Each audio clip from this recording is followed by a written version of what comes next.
lo que estábamos viendo hasta el momento, que era torsión. Vamos a agregar una nueva ecuación para entender más o menos cómo se deforma el eje, y principalmente eso, ¿sí?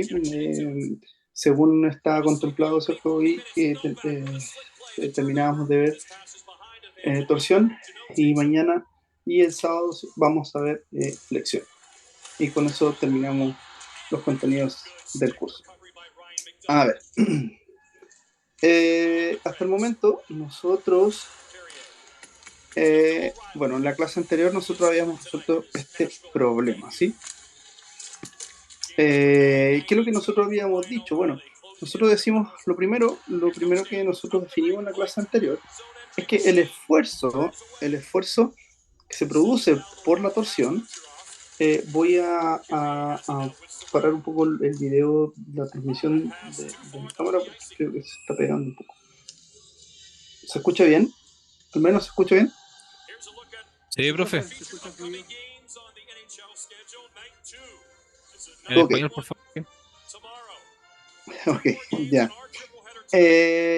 Bueno, una de las cosas que dijimos es que cuando primero nosotros diferenciamos qué es lo que es un momento torsor y un momento flector, ¿sí?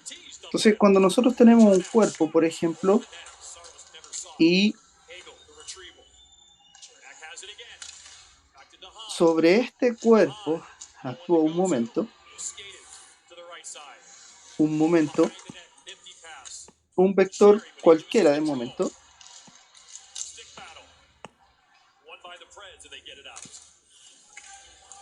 respecto de O.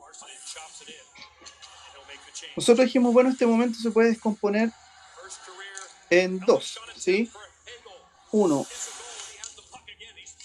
tangente a la superficie, que lo llamamos momento flector, y uno, perpendicular a la superficie, ¿sí?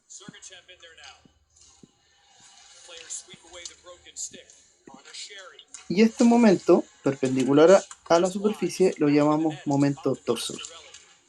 Esta componente tiende a hacer girar el cuerpo en torno a este eje normal a la superficie, ¿no? Eso era lo que habíamos dicho. Tal como lo haría, por ejemplo, un motor conectado a un eje de transmisión de potencia. Este eje lo haría girar, ¿cierto?, en torno a un eje normal, ¿sí?, perpendicular a la superficie o al área, ¿cierto?, de este eje, ¿sí? Entonces nosotros definimos, ¿sí?, que el esfuerzo, ¿cierto?, que produce este momento torsor es un esfuerzo cortante. Y lo definimos como este torque por el radio, ¿sí?, dividido por el momento polar de inercia, donde T es la torsión, que puede ser en newton metros, C el radio del eje, puede ser en metros, y J el momento polar de inercia, que va a estar en metros a la cuarta. Este esfuerzo cortante se desarrolla, ¿cierto?, en el eje, ¿cierto?, en la superficie,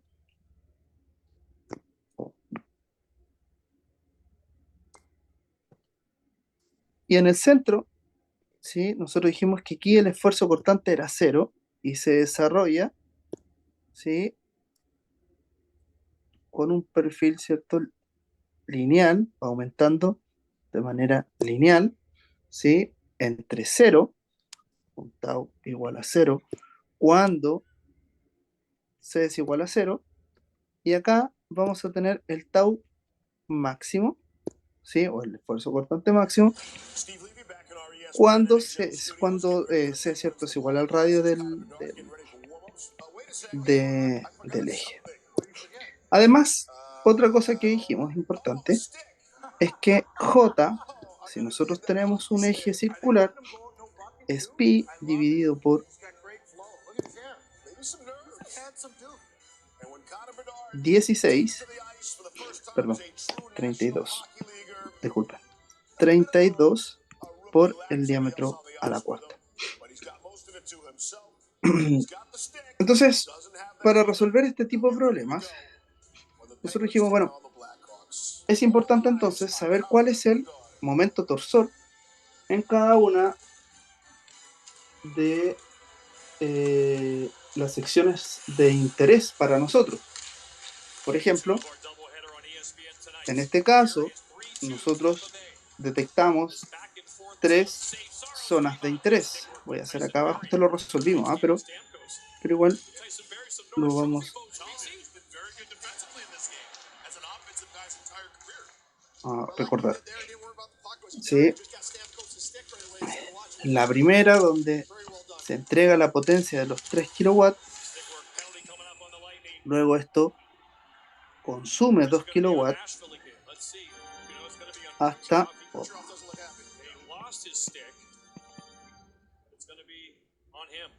el final, ¿cierto?, del eje, en donde se terminan de consumir, ¿cierto?, estos 3 kilowatts. Primero, aquí tenemos 3 kilowatts, y aquí tenemos, ¿cuántos kilowatts hay de potencia acá en esta zona?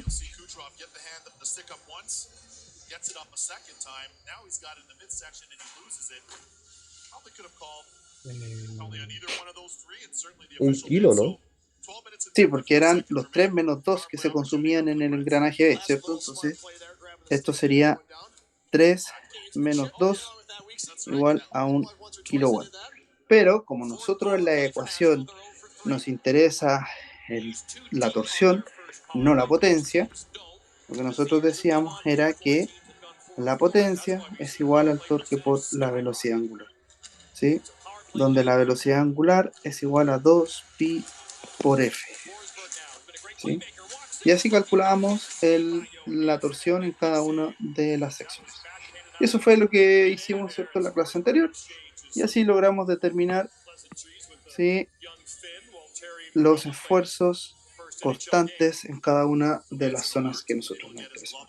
¿Sí? En la zona entre B y C, perdón, es donde se desarrolla el esfuerzo constante máximo, porque ahí es donde hay mayor, ¿cierto?, torque, ahí el torque, ¿cierto?, es mayor. Antes de pasar al siguiente, ¿cierto?, ¿hay alguna duda con esto?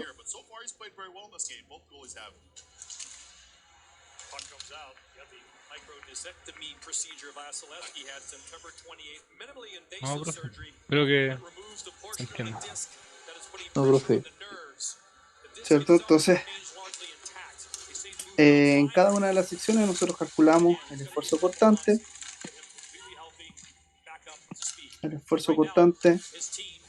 como T por C, que en este caso es el radio, considerando que el eje tiene 25 milímetros de diámetro, ¿cierto? Eso serían 25 dividido por 2 y dividido por el momento polar de inercia, que eran pi dividido 32 por 25 al cuadrado. En cada una de las secciones calculábamos el torque y lo evaluábamos, ¿cierto? Y llegábamos a los resultados. Ya. ¿Qué es lo que viene ahora? Bueno, hay que entender que estamos trabajando con sólidos. Entonces, cuando estás bajo un esfuerzo, ¿sí?, esfuerzo normal o esfuerzo constante, hay una deformación. Puede ser un cambio en sus dimensiones o un cambio en su forma. ¿Se acuerdan? Que cuando nosotros decíamos que un elemento está con una deformación normal, es un cambio en las dimensiones del elemento. Y cuando está sujeto, ¿cierto?, a una deformación constante, es un cambio en la forma. ¿Sí? Entonces, cuando tenemos un esfuerzo normal, hay una deformación normal. Y cuando tenemos un esfuerzo cortante, hay una deformación cortante, ¿cierto? Hay un cambio en su forma. Cuando nosotros teníamos, por ejemplo, en carga axial,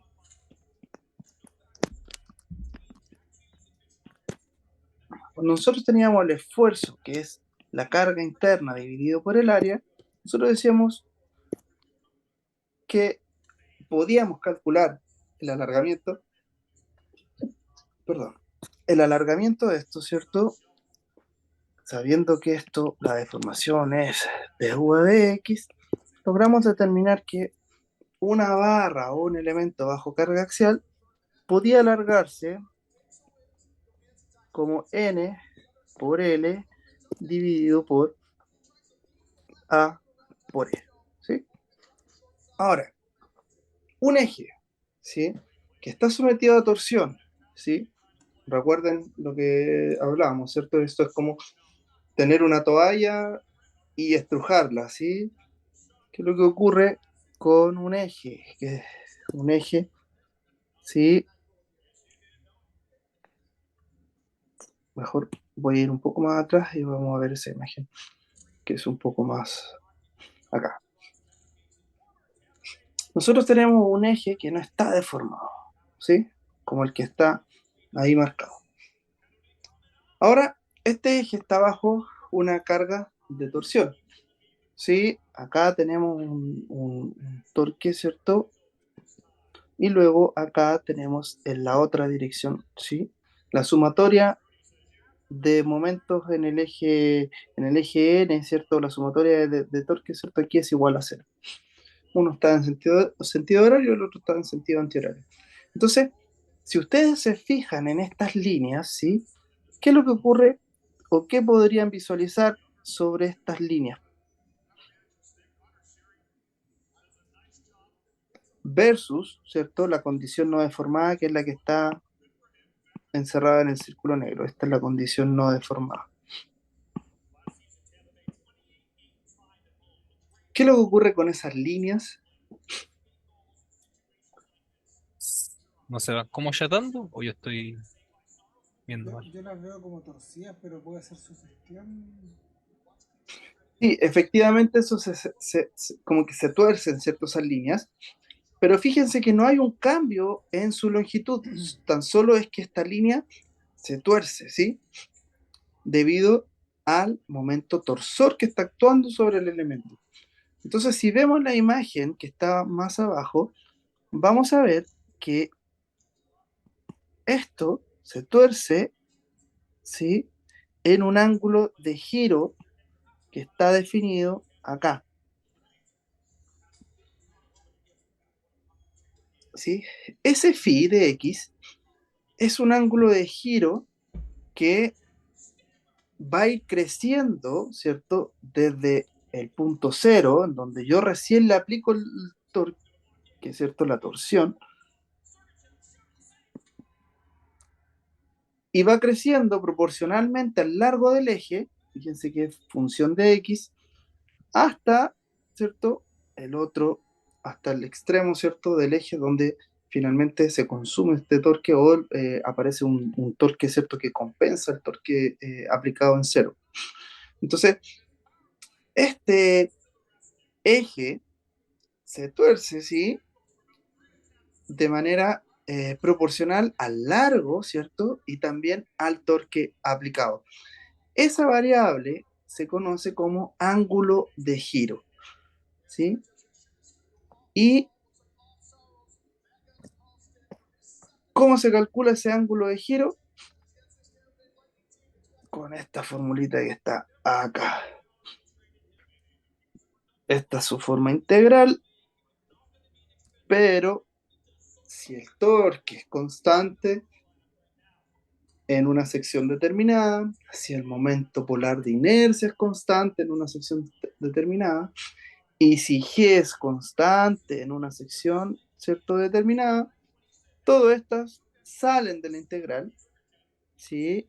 Y queda phi igual a t dividido por j por g, la integral entre 0 y L de dx. Y la integral de dx es X evaluado entre 0 y L.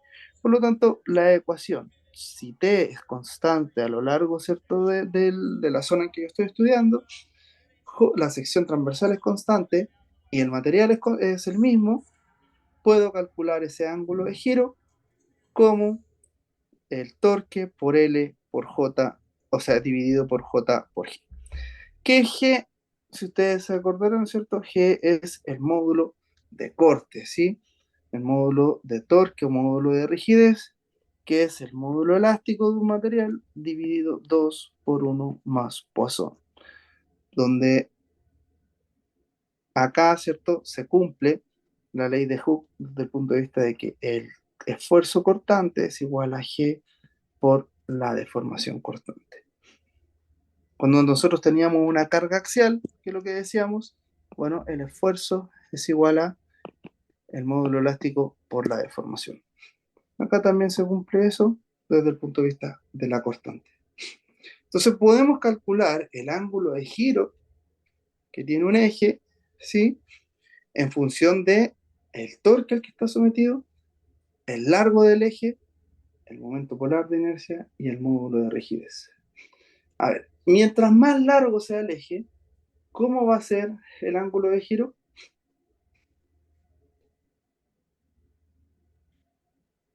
¿Va a ser mayor o no? Va a ser mayor, ¿cierto? Igual que si el torque aumenta. Si el torque aumenta, la torsión aumenta, también aumenta el ángulo de giro. Por el Profe, contrario, ¿es proporcional? sí, es que son, están en el numerador. Si te fijas, si crece el largo del eje, el ángulo de giro cambia. O sea, aumenta. Si crece el torque, también va a ser más grande el ángulo de giro. Sí, imagínate que un eje es una plasticina, ¿cierto? Y tú le aplicas una pequeña torsión, ¿sí? Esa plasticina se va a torcer, ¿sí?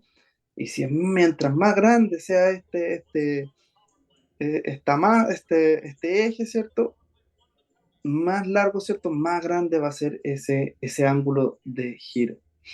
Ahora, fíjate que abajo en el denominador están el momento polar de inercia. El momento polar de inercia es pi dividido 32 por el diámetro a la cuarta. Entonces, si te fijas, mientras más robusto sea, ¿qué quiere decir que sea robusto? Que el diámetro crezca, ¿sí? Mientras más grande el diámetro, es más robusto este eje. ¿Qué pasa con el ángulo de giro? Aumenta. Al contrario, porque J va Perdón, abajo, disminuye. Claro. disminuye, ¿cierto? Sí, sí, sí, Entonces, perdón. ¿qué es lo que ocurre? Muchas veces, a lo mejor, desde el punto de vista mecánico, se está calculando un eje para que no tenga una deformación o un ángulo de giro muy elevado. Entonces, para que no sea ese ángulo de giro tan elevado, y por ejemplo, no podemos cambiar la condición de carga, o sea, el torque no lo podemos modificar, y tampoco podemos modificar el largo, estamos transmitiendo potencia entre dos puntos, ¿qué nos quedaría? Bueno, podemos cambiar el material, hacerlo más rígido, o hacerlo más robusto. Eso quiere decir de mayor diámetro. Siempre que la limitante sea o tratar de limitar el ángulo de giro. ¿Ya? Entonces, ahora nosotros podemos agregar las siguientes ecuaciones. Bueno, nosotros teníamos que para carga axial, el esfuerzo normal era la carga interna dividido por el área, y el alargamiento es la carga por L dividido por A por E. Ahora, para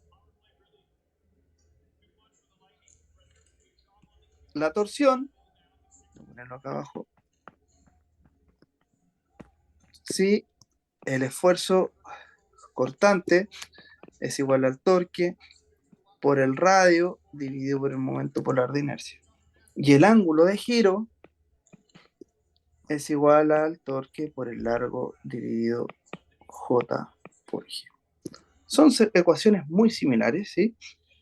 Pero que cada uno, ¿cierto?, representan obviamente esfuerzos distintos y generan modificaciones de manera que uno Con uno cambian las dimensiones y con el otro cambia la forma.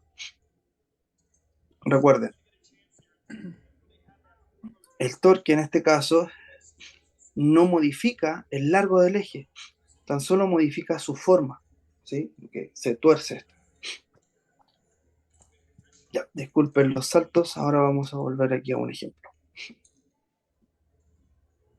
A ver, dice, los extremos ranurados y los engranajes unidos al eje de acero A992 están sometidos a los pares de torsión mostrados. Determine el ángulo de giro del extremo B con respecto al extremo A. El eje tiene un diámetro de 40 milímetros. Entonces, para hacerlo un poco más completo, lo que podríamos hacer para este caso es calcular el esfuerzo cortante en cada uno de los puntos que nos interesan y además calcular cuánto es el ángulo de giro entre el punto A y el punto B. A ver, lo primero, ¿cuánto es la sumatoria de los torques que están actuando sobre ese eje?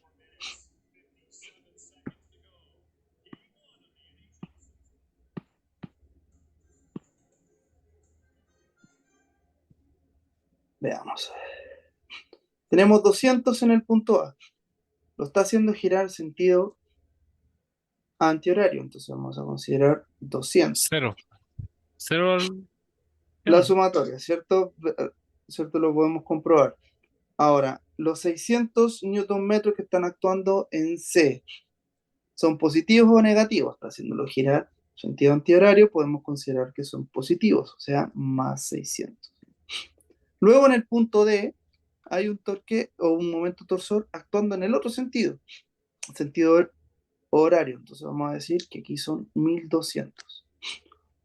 Y luego en el punto B también tenemos otro, pero en sentido horario, o sea, más 400. La sumatoria entonces son 600, 400, 1000, 1200 y menos 1200 es 0. Ya, primero ya se cumple, ¿cierto? El hecho de que la sumatoria aquí está en una condición estática. ¿Sí?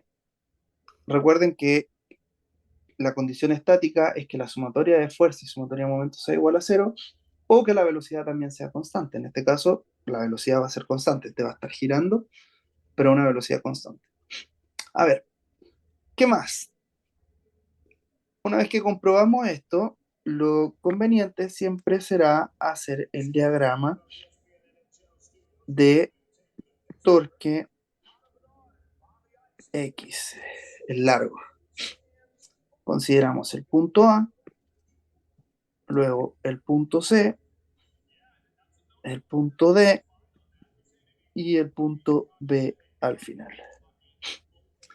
Primero entonces, en la primera sección, ¿cuánto es el momento torsor?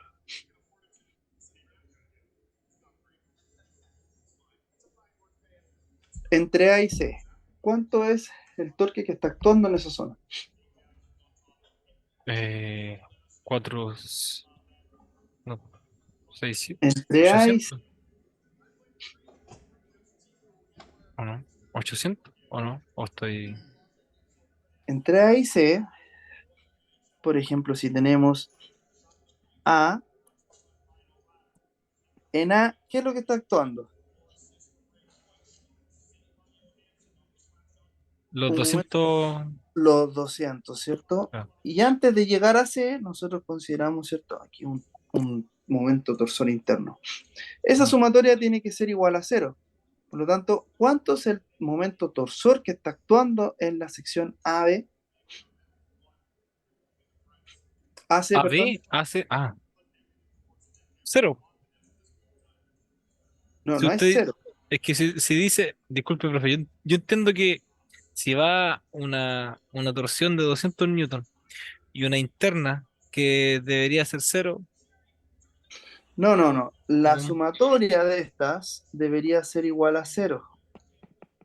Entonces tenemos 200 menos T igual a 0. Por lo tanto, el torque interno que está actuando aquí es de 200 newton metro. Ah, ya, profe. Vale. Entonces, acá están los 200 newton metros. Luego, en el punto C, ¿se agregan o se quitan esos 600 newton metros? Se agregan Se porque van para agrega. el mismo. Van en el mismo sentido que los 200. Así que, ¿cuánto es el torque que vamos a tener entre C y D? 800. De 800, ¿cierto? Pues son 600 más 200, 800. Así que aquí vamos a tener 800. Profe, ¿y el largo del eje no lo consideramos ahí? Sí, sí, lo podemos anotar. Sería lo mejor 400 milímetros, 500 milímetros y los últimos 600 milímetros.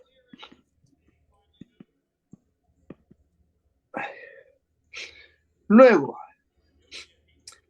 en el punto D, ¿qué es lo que ocurre en el punto D? Se restan los 1200, porque van en Ya, sentido contrario. y 800 menos 1200, ¿cuánto es? Cero. Menos Ah, no, 400. 400. Sí. Menos 400. Entonces acá vamos a tener Baja. menos 400. Y en el punto B, ¿qué es lo que ocurre en el punto B? Se le suman Se los suman 400. 400. Entonces, en el punto B, ¿cuánto vale a partir del Cero. punto B? Cero. Entonces, este es nuestro diagrama de torsión versus largo del eje, ¿sí? En la primera sección están actuando 200, en la segunda sección están actuando 800 y en la tercera sección están actuando menos 400, ¿sí? Entonces, nosotros podemos calcular el esfuerzo en cada una de las zonas, ¿sí? ¿Cómo lo calculamos? Recordemos, el, el esfuerzo cortante es igual a el torque por el radio del eje, sería el diámetro medio, dividido por J, ¿sí? ¿Qué era J? Perdón. T por D medio dividido por pi dividido 32 por el diámetro a la cuarta. O sea, esta cuestión queda como 16 por T dividido por pi por diámetro al cubo. Una cosa así queda para cada una de las secciones. Entonces nosotros podemos calcular el esfuerzo cortante entre A y C como el torque que está actuando en esa zona, ¿sí? Dividido, ¿cierto? O perdón, por 16 dividido por pi por diámetro al cubo. O trabajarlo como, bueno, esto estaría en milímetros, ¿cierto? Si usamos el mismo diámetro, lo usamos en milímetros, entonces tendríamos que decir 16 por 200 por 1000 para pasarlo a newton milímetro, dividido por pi por el diámetro, que en este caso es 40 al cubo. Luego, ese 200 lo reemplazamos por los 800 y después por menos 400 y obtenemos, ¿cierto?, el esfuerzo constante en cada una de las secciones. Pero lo que nosotros nos están preguntando es por el ángulo de giro. El ángulo de giro, recuerden la fórmula, ángulo de giro, T por L dividido J por G. Antes de reemplazar los valores del torque, vamos a hacer un análisis dimensional para ver en qué tenemos, ¿cierto?, este ángulo de giro. El torque, normalmente newton metro, por un largo, que va a estar en metros, dividido por J, metros a la cuarta por G en pascales, que serían Newton dividido metro cuadrado. ¿Sí? Esto y esto queda al cuadrado y esto se va con esto. Newton se va. ¿Qué nos queda acá?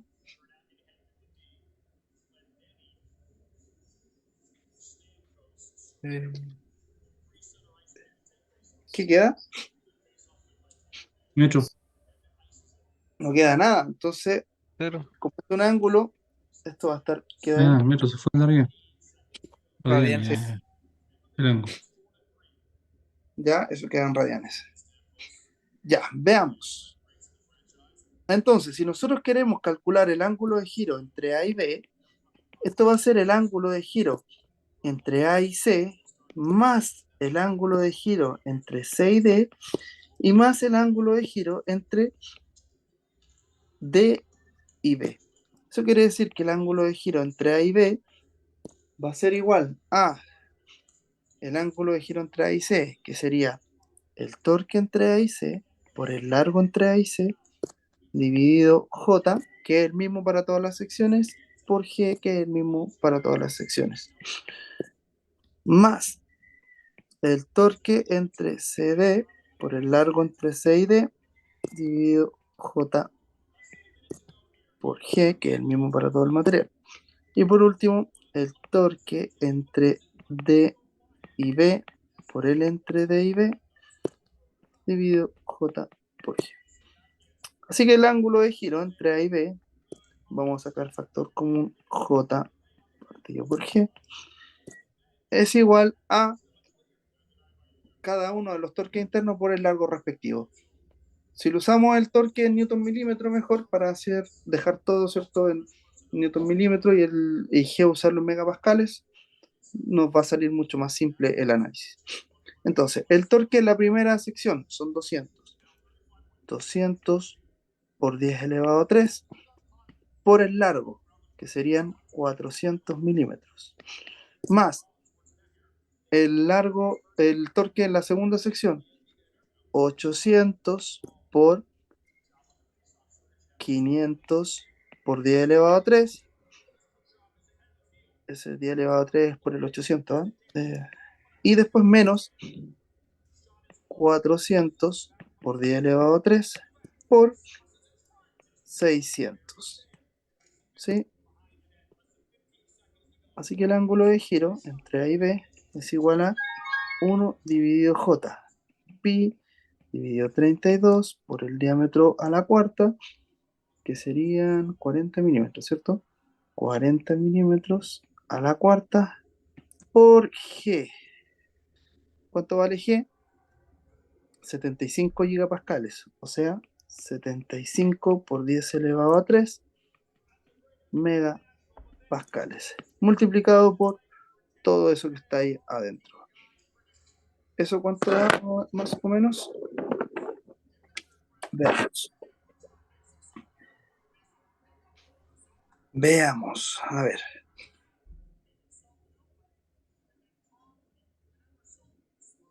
203 por 400 más 800 por 500 exponente 3 y menos 400 por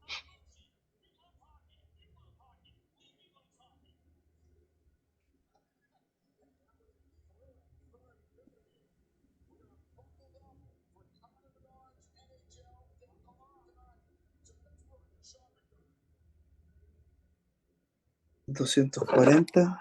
Lo de acá es 240 por 10 elevado a 6, ¿no?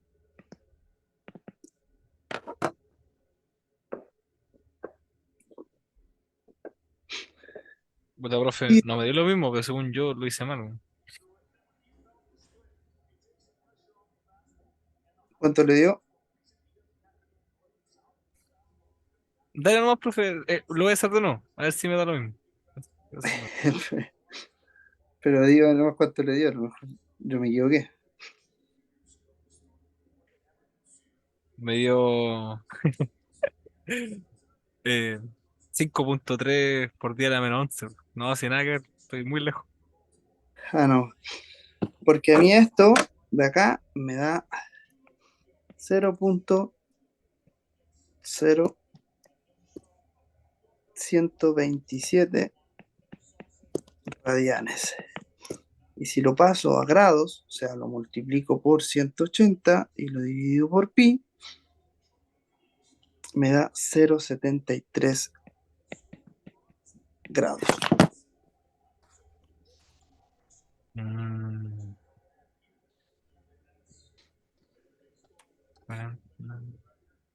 ya.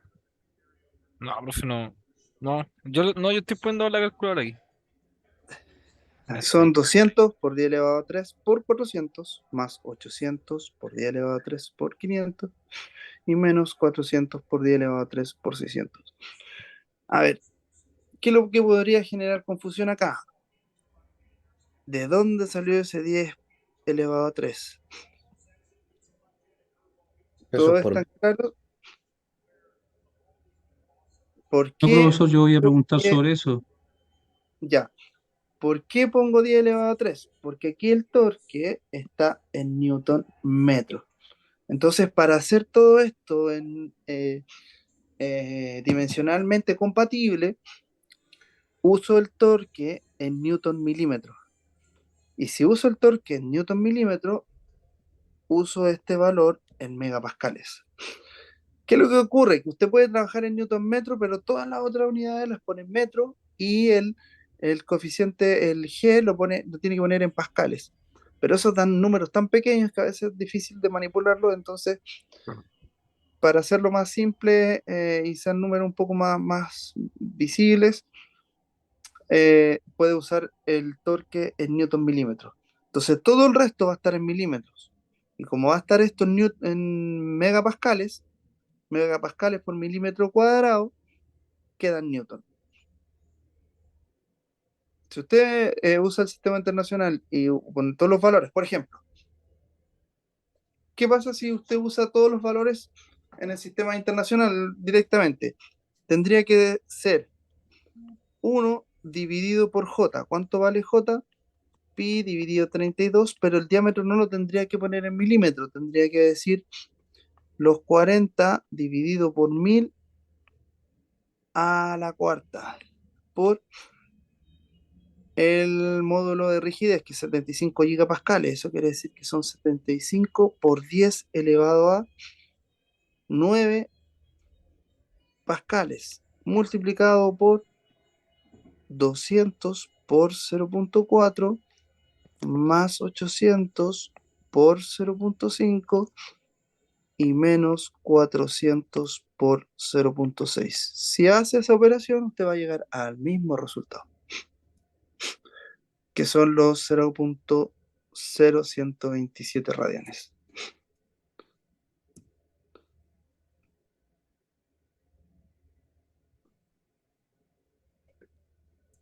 profesor, le hago una consulta. Dígame. Y resulta que estoy medio perdido cuando calculó el esfuerzo cortante. ¿Ya? Usted tenía que la tensión por el diámetro dividido en dos, ¿cierto? No la tensión. Eso no es tensión, eso es torsión. Ya, ok, sí, torsión, ¿cierto? Por el diámetro dividido en dos, ¿cierto? Sí, eso que está ahí es porque es el radio. Ok, Recuerde, ok. el esfuerzo cortante se desarrolla, ¿cierto? De manera lineal, desde cero en el centro hasta el esfuerzo cortante máximo, que ocurre en el radio. ¿Sí? Entonces esto es T por R dividido por J. ¿Y los 16 ahí dónde aparecen? ¿De dónde aparecen esos 16? Sí, por favor. Voy a escribir acá abajo un poquito aquí la fórmula. ¿Cierto? Dice que el esfuerzo cortante sería T por D dividido 2 por J, que es pi dividido 32 por diámetro a la cuarta. ¿Sí? Este 32 pasaría acá arriba, ¿sí? Y como está, se dividió por 2, queda Claro, en 10. se divide. Mm. O sea, es ¿Sí? la misma relación, digamos, pero la simplificó, ¿no? Sí, está simplificada. Porque este 32 pasa al numerador Se divide con 2. y se divide con el 2 y quedan 16. Luego, este diámetro que está acá se simplifica con este diámetro de la cuarta y por eso queda esta fórmula. Esta fórmula que está acá es válida siempre y cuando el eje sea circular y sea sólido, ¿sí? Así que eso sería una forma simplificada para obtener, ¿cierto?, el esfuerzo cortante debido a la torsión.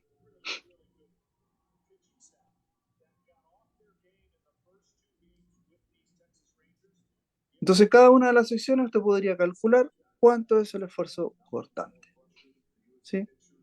Con esa fórmula que está ahí. Vale, profesor. Ahora, el torque también lo podría poner en newton milímetros y abajo pone todo en milímetros.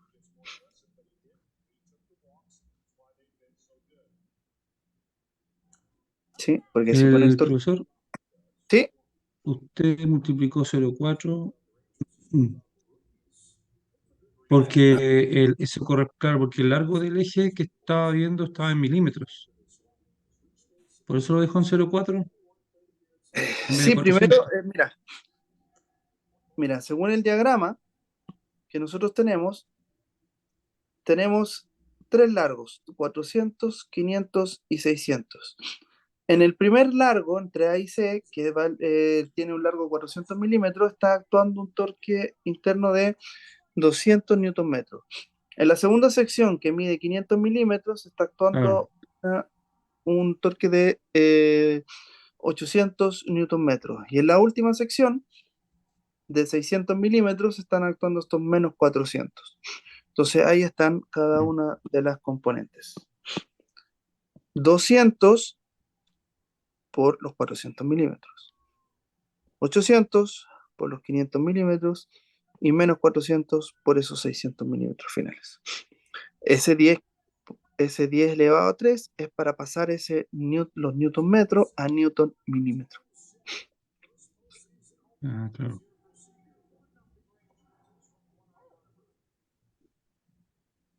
¿Sí? ¿Alguna otra duda con este tipo de problemas?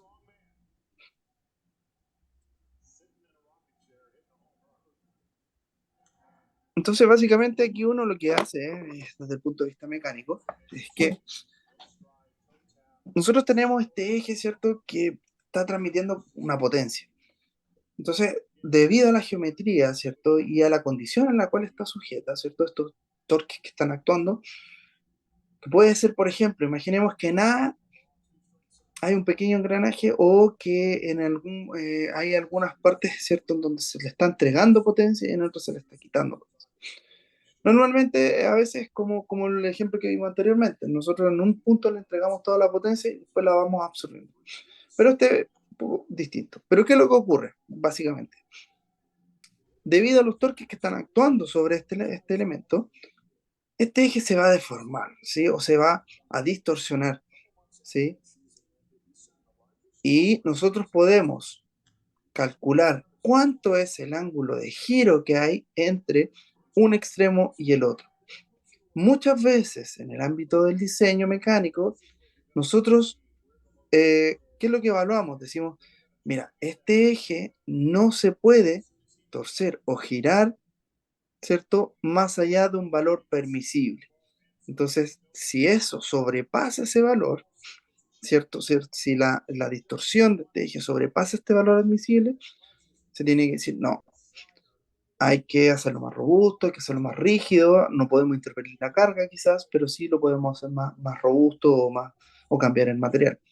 Entonces, muchas veces desde un punto de vista del funcionamiento, si es que esto se torce mucho, puede generar algunos efectos, ¿cierto?, sobre el equipo del que está, eh, el que está en funcionamiento. Entonces, además, desde el punto de vista de las cargas axiales, también es importante tener controlado cuánto es lo que se podría, ¿cierto?, distorsionar este eje. considerando que además este esfuerzo cortante también produce, ¿cierto? Podría en algún caso sobrepasar el límite, algún límite, ¿cierto? Permisible que pueda, ¿cierto? Generar deformación plástica permanente sobre el eje. Entonces también es importante tener monitoreado, ¿cierto? Cuánto es el esfuerzo debido a la torsión y cuánto podría ser la distorsión, el ángulo de giro que podría tener este eje entre un punto y otro.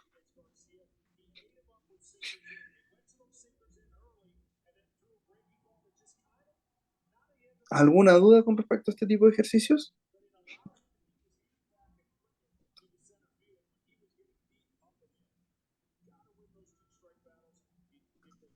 Ya. Para cerrar un poco, algo que se los comento, pero que no necesariamente lo vamos a evaluar, tan solo se los comento, es que al igual que nosotros teníamos una barra, ¿cierto? Que pudiera ser que tuviera condiciones en donde tuviéramos más incógnitas que ecuaciones desde el punto de vista de Newton, y a eso es cierto, lo habíamos llamado sistema hiperestático o sistema estáticamente indeterminado. Aquí también podría ocurrir, imagínense que este eje se encuentra fijo en el extremo A y en el extremo B, y se le aplica un torque, ¿cierto? Como se muestra ahí, de 500 newton metros. ¿Qué es lo que ocurre? Nosotros también aquí deberíamos agregar la ecuación de compatibilidad y decir que el ángulo de giro entre A y B va a ser cero. No significa que, probablemente no significa que esto no se vaya a torcer internamente. ¿Por qué? Porque cuando nosotros decimos que el ángulo de giro entre A y B es igual a cero, lo que estamos diciendo es que el ángulo de giro entre A y B es el ángulo de giro entre A y C más el ángulo de giro entre C y B. Y eso es lo que es igual a cero. Por lo tanto, esto no necesariamente es cero. Son iguales, pero en sentidos opuestos. Eso quiere decir que una sección, ¿cierto? Probablemente tendrá un valor positivo y el otro tendrá un valor negativo, ¿cierto? Y la suma de ambos va a ser igual a cero. Esto es un sistema hiperestático, igual como lo vimos con las barras, ¿sí? Pero aquí desde el punto de vista de la torsión, ¿sí? Y lo mismo, nosotros agregamos esta ecuación de compatibilidad, sabemos entonces cuánto es la distorsión o el ángulo de giro entre el extremo A y B, y aplicamos cada una de las ecuaciones, ¿cierto? De manera independiente. El primer largo, ¿cierto? Son 3 metros por el torque que hay entre A y C, que es el de A, dividido por el momento polar de inercia y por el módulo de rigidez, menos 2, que es el largo del segundo tramo, por el torque B, que es el que está actuando entre C y D, dividido por J y por G. Esta ecuación, que la vamos a llamar ecuación 2, y con la ecuación 1, que es la ecuación a partir de Newton, ¿cierto? Sumatoria de momento, sumatoria de torque, si esto es un eje X, ¿cierto? Sumatoria de momento en el eje X, o sumatoria de torque en el eje X es igual a 0. Y con la ecuación 1 y 2 podemos encontrar cuánto es el torque interno en cada una de las secciones. Eso es a modo, ¿cierto?, de comentario adicional, ¿cierto? No es que los voy a pedir evaluar este tipo de cosas, la tarea, no, sino que es más o menos para que también lo conozcan. Bueno, eso es en cuanto a torsión, ¿sí? Mañana vamos a hablar de flexión, que sería el último ingrediente para evaluar esfuerzos y algunas y flechas, principalmente con este tipo de carga. Pero eso, ¿ya? Entonces hasta ahora hemos visto carga axial, torsión, y mañana comenzamos a ver el último, que es flexión. ¿Sí? Ahora que hay más alumnos, les comento lo que les dije, ¿cierto?, al comienzo de la clase. Por favor, los que me enviaron la tarea en Word, por favor, si me lo pueden enviar en un documento en PDF, por favor, para así yo poder revisarlo de manera más simple y más fácil. Profesor, disculpe, yo Dígame, podría, no sé cuál es la tarea, podría indicar qué es lo que era? el día sábado ¿Ya? eh, entregué la prueba, las notas y le entregué las pruebas para ustedes. Y la tarea era resolver el certamen y agregar un informe, ¿cierto? Con Mm, algunos comentarios en qué se equivocaron. Porque yo, la verdad es que, como les dije en clase, la clase va a quedar aquí, voy a terminar la grabación para después subir esto. ya. Recording Después se me stopped. vuelve loco el sistema con la transformación del video. Ya, ¿qué es lo que les comentaba yo en la clase anterior? Es que yo tenía la pauta, pero era re fácil subir la pauta y muchas veces no se aprende mucho cuando ustedes ven la prueba y ven la pauta. Chuta, no. Ah, chuta, me equivoqué en esto, qué simple. Pero la idea era que ustedes pudieran resolverlo más tranquilamente, ¿cierto? Ya con su prueba en la mano y hacer un análisis en qué se habían equivocado. La idea era eso, que ustedes con la prueba, ¿cierto, en mano, ustedes pudieran revisar en qué se habían equivocado, hacer un análisis sobre eso y Mm. resolver la prueba, obviamente. Yo Habían no fui al examen. tres, habían justamente tres, parece que no fueron el día. Ahora, si usted es uno de ellos, Sí. ya, a ver cómo lo vamos a hacer. Bueno, ¿Lo no podría ir a buscar te- mañana temprano? tengo las pruebas en la oficina, así que no tengo ni cómo escaneársela ahora para enviársela. Eh, voy a mañana a ver si es que se las entrego a los que están pendientes, ¿sí? Pero la idea principalmente es que aprendan de los Claro. de los errores, ¿sí? No les dije, bueno, que entregaron hoy el informe, pero principalmente quiero que hagan un análisis de lo que se equivocaron, ¿sí? Porque a veces es mejor desde ese punto de vista. Sí, ¿Para mañana puedo usar a su oficina? ok, no hay problema. Mañana entonces yo le entrego la. ¿A qué hora le podría hacer? Envíeme un correo y nos coordinamos por ahí, porque yo mañana Ya, tarde desde temprano en la oficina. te lo mando ahora. Así que eso. Ya, ¿alguien más? ¿Alguna otra duda? Profesor, Profe, Gracias. Sí, ya, dígame. profe Joaquín, yo, ¿Cómo?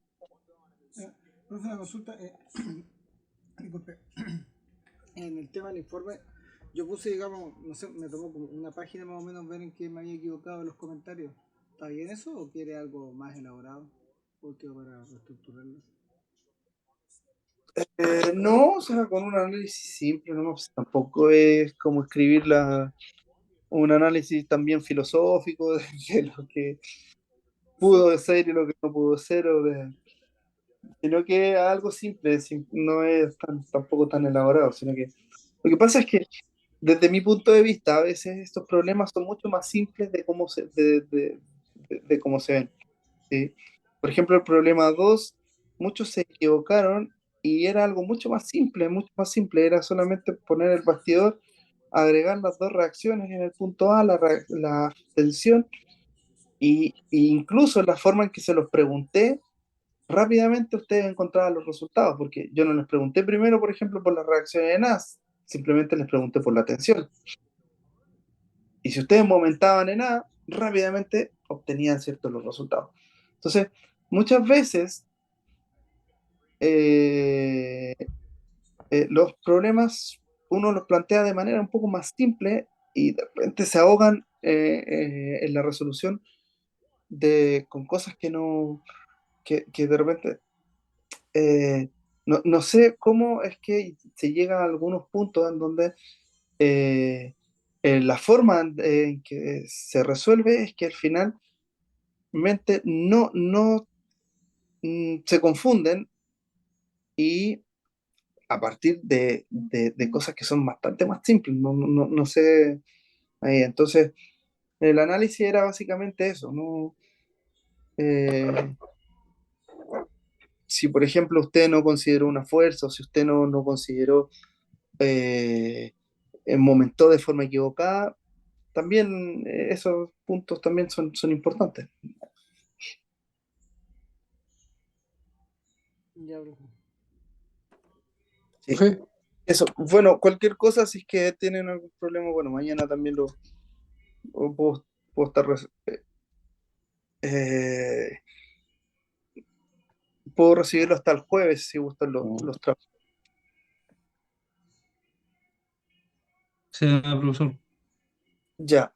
Lo otro, claro, el sábado yo les tendría que también entregar la tarea, ¿cierto? O sea, a lo que es la parte de mecánica de sólidos. Y ya, ¿cierto? Comenzaría el otro profesor con la parte ya de termofluidos. Así que nos queda la clase de mañana y la clase del sábado también.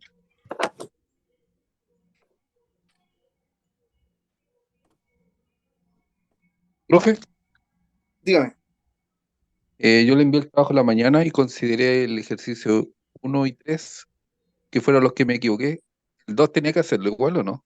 Como dice usted, era súper sencillo y ese yo lo tuve bueno. Sí, no, pues si no estaba correcto, no era necesario considerarlo. Ah, yo ok.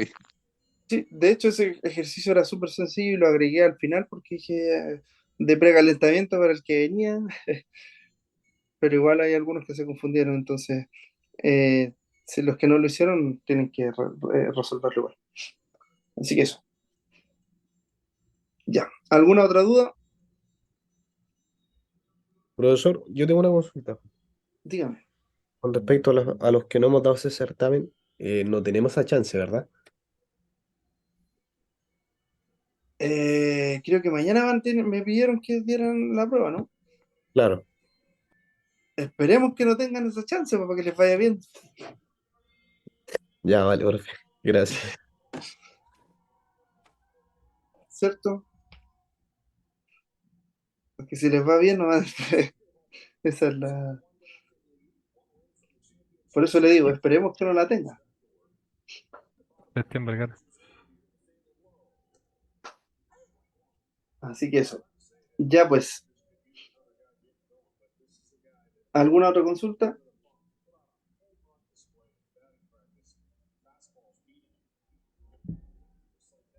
Por mi ¿No? parte, no, profesor. Ya pues.